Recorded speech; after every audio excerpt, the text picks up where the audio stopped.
രാഹുൽ മാങ്കൂട്ടത്തിന് ജാമ്യമില്ല എന്നുള്ളതാണ് മാങ്കൂട്ടം ഫാൻസ് അസോസിയേഷൻകാരെ വേദനിപ്പിക്കുന്ന ഏറ്റവും പുതിയ വാർത്ത എനിക്ക് നിങ്ങളോട് പറയാനുള്ളത്. അതിൻ്റെ പ്രധാനപ്പെട്ട കാരണം ശാസ്തമംഗലം അജിത്ത് ഇത് ജാമ്യം കിട്ടണമെന്നും അതുപോലെ തന്നെ ഏറ്റവും ആദ്യമേ തന്നെ ജാമ്യാപേക്ഷ പരിഗണിക്കണമെന്നൊക്കെ കോടതിയോട് ആവശ്യപ്പെട്ടു. പക്ഷേ കോടതി അതൊന്നും കേട്ടില്ല. കാരണം ഈ അറസ്റ്റ് തന്നെ നിയമാനുസൃതമല്ല എന്നൊക്കെ പറഞ്ഞുകൊണ്ടുള്ള വാദമാണ് ഉന്നയിച്ചത്. ഇതൊന്നും കോടതി പരിഗണിച്ചില്ല. പകരം കോടതി പരിഗണിച്ചത് പോലീസ് പറഞ്ഞു ഇത് ഒരു കുറ്റവാളിയല്ല, ഈ പറയുന്ന പോലെ ഒരു ഹാബിച്വൽ ഒഫൻഡറാണ്. അപ്പോൾ അതുകൊണ്ട് തന്നെ തെളിവെടുപ്പിന് വേണ്ടി ഇയാളെ ഞങ്ങൾക്ക് വിട്ടുതരണം, കസ്റ്റഡിയിൽ വിട്ടുതരണമെന്ന് പറഞ്ഞു. അപ്പോൾ കസ്റ്റഡിയിലേക്ക് ഇപ്പോൾ 3 ദിവസം വിട്ടുകൊടുത്തേക്കാണ് കോടതി എന്ന് പറയുന്നത്. എന്ന് പറഞ്ഞാൽ തെളിവെടുപ്പ് അന്വേഷണമൊക്കെ നടക്കട്ടെ. കാരണം അന്വേഷണവുമായിട്ടൊന്നും ഇദ്ദേഹം സഹകരിക്കുന്നില്ല എന്നുള്ളതാണ് പറയുന്നത്. എന്നെ കൊന്നാലും ശരി, ഞാൻ എൻ്റെ ഐഫോണിൻ്റെ പാസ്വേഡ് തരില്ല എന്നുള്ളതാണ് പുള്ളി പറഞ്ഞേക്കുന്നത്. കാരണം അത് കൊടുക്കാൻ പറ്റില്ല. കൊടുത്തിട്ടുണ്ടെങ്കിൽ അത് പുള്ളിയുടെ ഈ പറയുന്ന പോലെ കൊല്ലുന്നതിനേക്കാൾ ഭീകരമായിരിക്കും എന്നുള്ളത് രാഹുൽ മാങ്കൂട്ടത്തിൽ കൃത്യമായിട്ട് അറിയാം. അപ്പോൾ അതുകൊണ്ട് തന്നെ പോലീസ് പക്ഷേ ബലം പിടിച്ചൊന്നും ചെയ്തിട്ടില്ല. കഴിഞ്ഞ ദിവസം തന്നെ ഇദ്ദേഹത്തെ അറസ്റ്റ് ചെയ്തപ്പോൾ തന്നെ അറസ്റ്റ് ചെയ്ത മെമ്മോയിലൊന്നും ഒപ്പിട്ട് കൊടുക്കാൻ ഇദ്ദേഹം തയ്യാറായില്ല. പിന്നെ ഒരു ഗസറ്റഡ് ഓഫീസറെ വിളിച്ചു വരുത്തി അദ്ദേഹത്തിൻ്റെ മുമ്പിൽ വെച്ച് ഇത് ഒപ്പിട്ട് തരാമോ എന്ന് ചോദിക്കുകയും അത് നിരസിക്കുകയും അങ്ങനെ നിരസിച്ചതായി ഞാൻ കേട്ടു എന്ന് പറഞ്ഞാൽ ഗസറ്റഡ് ഓഫീസറെ കൊണ്ട് ഒപ്പിടിപ്പിക്കുകയൊക്കെയാണ് ചെയ്തിട്ടുള്ളത്. എന്ന് പറഞ്ഞാൽ അന്വേഷണമായിട്ടൊന്നും സഹകരിക്കാൻ പുള്ളി തയ്യാറായിട്ടില്ല. പുള്ളിക്ക് ആകേണ്ടായ ഡൗട്ട് എന്ന് പറയുന്നത് ഏത് കേസ് എന്നുള്ളതാണ്. എന്ന് പറഞ്ഞാൽ നിരവധി കേസുകൾ വരുമെന്ന് പുള്ളിക്ക് അറിയാവുന്നതുകൊണ്ട് ഏത് കേസ് എന്നുള്ളതിലാണ് പുള്ളി ഫോക്കസ് ചെയ്തിട്ടുള്ളത്. ചിലപ്പോൾ പണ്ട് പുള്ളി ഒരു കോളേജിൽ പാരലൽ കോളേജിലൊക്കെ പഠിപ്പിച്ചു മറ്റേ ട്യൂഷൻ എടുത്തുകൊണ്ടിരുന്നു ചില കുട്ടികൾക്ക്. ആ ട്യൂഷൻ എടുത്തുകൊണ്ടിരുന്നപ്പോൾ 15 വയസ്സുള്ള ഏതോ കുട്ടിയുമായിട്ടൊക്കെ പ്രണയമുണ്ടായിരുന്നു എന്നൊക്കെ കേൾക്കുന്നുണ്ട്. അപ്പോൾ അതുകൊണ്ട് നമുക്ക് സംശയിക്കാവുന്ന ചില ഘട്ടങ്ങളുണ്ട്. കാരണം വല്ല പോക്സോ കേസൊക്കെ ഇനി വരാൻ സാധ്യതയുണ്ടോ എന്നുള്ളത് അതെന്തായാലും അവിടെ നിൽക്കട്ടെ, നമുക്കറിയില്ല. കാരണം അത്തരത്തിലുള്ള പല വാർത്തകളൊക്കെ കേൾക്കുന്നുണ്ട്.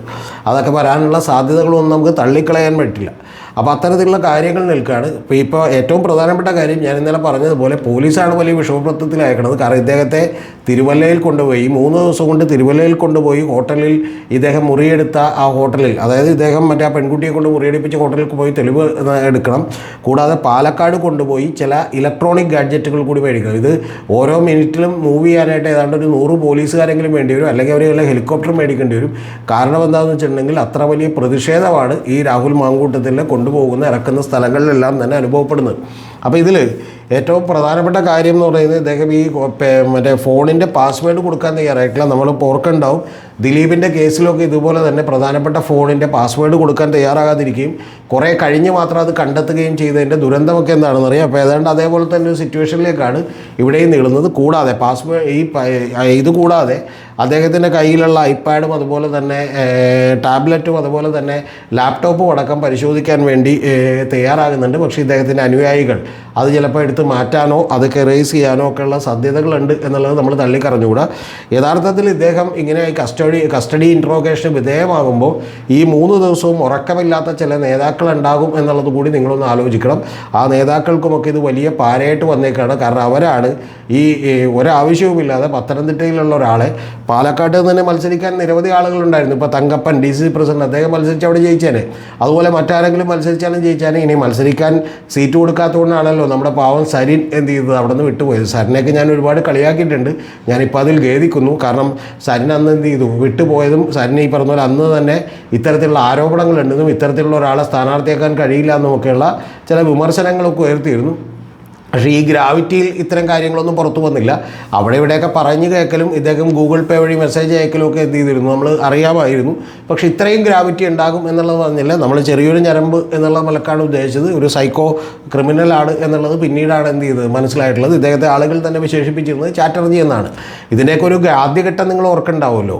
കൈരളിയിലൊരു ന്യൂസ് വരികയും ആ ന്യൂസ് എടുത്തുകൊണ്ട് ഇതൊക്കെ വെറുതെ പറയുകയാണ്, വാലും തൊലയില്ലാത്ത ന്യൂസാണ് എന്ന് പറഞ്ഞ് ചില ആളുകളൊക്കെ വീഡിയോ ചെയ്യുകയും അത് കഴിഞ്ഞ് ABCയിലിരുന്ന് ആളുകൾ കുറച്ചുകൂടി ഏതാണ്ട് വ്യക്തമാക്കുന്ന രീതിയിൽ ചില വീഡിയോകൾ ചെയ്യുകയും അതിനുശേഷം അതിനെതിരെ നിരവധി കേസുകളൊക്കെ കൊടുക്കുകയും പിന്നീട് ഇത് വലിയ പ്രശ്നമായി കൃത്യമായ തെളിവുകളോടുകൂടി പുറത്തേക്ക് വരികയൊക്കെയാണ് ചെയ്തിട്ടുള്ളത്.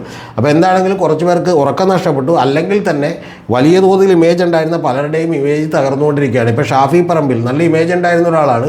പക്ഷേ ഷാഫിയുടെ പ്രസംഗങ്ങൾ ഇപ്പോൾ അതിവേഗം സോഷ്യൽ മീഡിയയിലൂടെ പ്രചരിച്ചുകൊണ്ടിരിക്കുകയാണ്. കാരണം അദ്ദേഹം ഏതോ വീട്ടമ്മയെ കണ്ടു.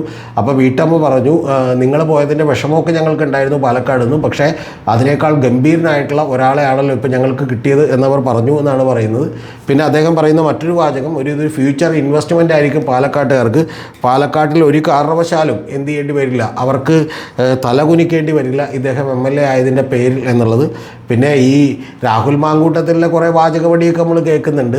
കാരണം ആഭ്യന്തരമന്ത്രി വാഴയാണെന്നും വാഴയായ വിജയ നിങ്ങൾ എന്ത് ചെയ്യുമെന്നൊക്കെ ചോദിക്കുന്നുണ്ട്. എന്ത് ചെയ്യുമെന്നൊക്കെ ഏതാണ്ട് ഇപ്പോൾ രാഹുൽ മാങ്കൂട്ടത്തിൽ മനസ്സിലായിട്ടുണ്ടാവും. പിന്നെ പാവം PK ഫിറോസാണ്. PK ഫിറോസ് ഇതിനകത്ത് ഇടയ്ക്ക് വന്ന് പെട്ടു. കാരണം PK ഫിറോസ് പറഞ്ഞേക്കണത് ഒരു പ്രധാനപ്പെട്ട വാചകം എന്ന് പറയുന്നത്, രാഹുൽ മാങ്കൂട്ടത്തിൽ ഇപ്പം നമ്മളുടെ ഇവിടെ ഇറങ്ങിയേക്കുന്നത് 16 Pro Max ആണ്, പക്ഷേ രാഹുൽ മാങ്കൂട്ടത്തിൽ 18 Pro Max ആണ്.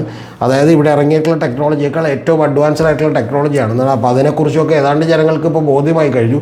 ഇത് പറഞ്ഞതിന് ശേഷം ശരിക്കും പറഞ്ഞാൽ 18 Pro ഒക്കെ ആപ്പിൾ കമ്പനി തന്നെ വലിയ നാണത്തിലാണ്. കാരണം ഇനി 18 Pro ഒക്കെ എങ്ങനെയായിരിക്കും എന്നുള്ള കാര്യത്തിൽ അവർ ആലോചന നടത്തിക്കൊണ്ടിരിക്കുകയാണ്. അപ്പോൾ അതുകൊണ്ട് വലിയ മാനനഷ്ടം അവർക്ക് പോലും ഉണ്ടായി PK ഫിറോസിൻ്റെ വാചകങ്ങളിലൂടെ. അപ്പോൾ ഇതെല്ലാം സംഭവിച്ചുകൊണ്ടിരിക്കുകയാണ്. ഇനി നമ്മൾ കാത്തിരിക്കേണ്ട ഒരു കാര്യം, ഈ ഇലക്ട്രോണിക് ഗാഡ്ജറ്റുകളിലെ ഏറ്റവും പ്രധാനപ്പെട്ട തെളിവുകളിലേക്കാണ്. അതുകൂടി പുറത്തേക്ക് വരുമ്പോൾ കേരളം മിക്കവാറും ഒരിക്കൽ കൂടി ഞെട്ടാൻ സാധ്യതയുണ്ട്. കുറച്ച് നേതാക്കന്മാർക്കെങ്കിലും ഉറക്കം നഷ്ടപ്പെടാനും സാധ്യതയുണ്ട്. ഈ ഇരകളുടെയും അതിജീവിതകളുടെയും ഒക്കെ തന്നെ ഫോട്ടോകളും വീഡിയോകളും എല്ലാം അതിനകത്തുണ്ട് എന്നുള്ള കാര്യത്തിൽ ഒരു സംശയമില്ല. കൂടാതെ മറ്റ് ആരൊക്കെയായിട്ട് ഇത് കമ്മ്യൂണിക്കേറ്റ് ചെയ്തിട്ടുണ്ടെന്നും ഇത്തരം കാര്യങ്ങളൊക്കെ കൈമാറിയിട്ടുണ്ട് എന്നുള്ള കാര്യങ്ങളിലൊക്കെ തന്നെ വലിയ തോതിലുള്ള ഒരു ചിത്രമായിരിക്കും ഈ 3 ദിവസത്തെയും രണ്ടാം ഘട്ടം അന്വേഷണമൊക്കെ കഴിയുമ്പോൾ SITയിൽ നിന്ന് നമുക്ക് കണ്ടെടുക്കാൻ കഴിയുക. അതൊക്കെ തന്നെ വാർത്തകളായി വരുമ്പോൾ നമ്മൾ കേരളം ഒരിക്കൽ കൂടി ഞെട്ടാൻ നമ്മൾ കാത്തിരിക്കേണ്ടി വരും എന്നുള്ളത് മാത്രമാണ് എനിക്ക് പ്രേക്ഷകരെ ഓർമ്മിപ്പിക്കാനുള്ളത്.